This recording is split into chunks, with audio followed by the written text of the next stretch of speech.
Hi అండి.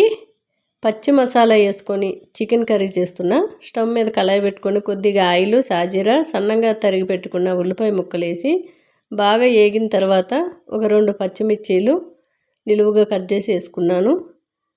ఉల్లిగడ్డ బాగా వేగిన తర్వాత అల్లం వెల్లుల్లి పేస్ట్ వేసుకొని బాగా కలిపేసుకొని ఆ పచ్చివాసన పోయే వరకు కూడా వేపుకోవాలి.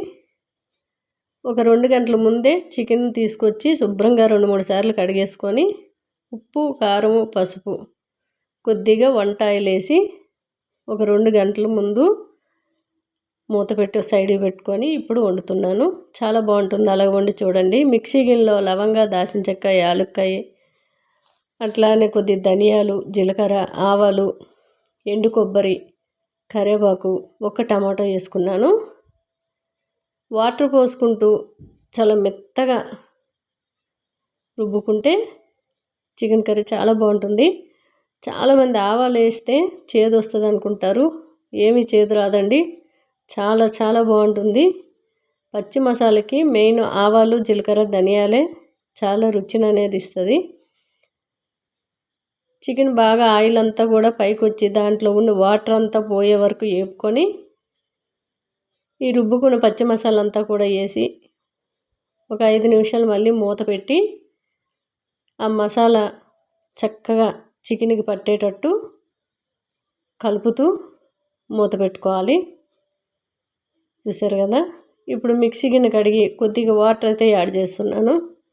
గ్రేవీ ఎక్కువగా కావాలనుకుంటే వాటర్ ఎక్కువగా పోసుకోవచ్చు.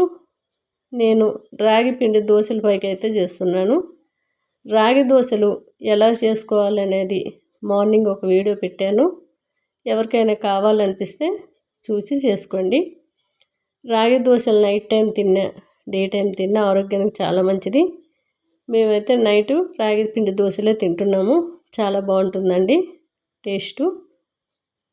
చూసారు కదా. 2-3 సార్లు కలుపుకొని మూత పెట్టుకొని కొత్తిమీర ఉంటే వేసుకోండి.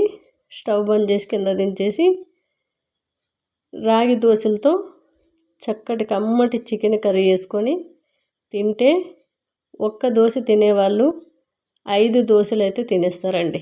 ఇక కడుపు పట్టే వరకు కూడా ఆపకుండా తింటారు.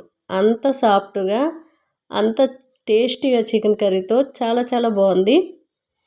ఒకటి తినేవాళ్ళు చెప్తున్నా కదా కడుపు ఫుల్ అయ్యే వరకు తింటారు.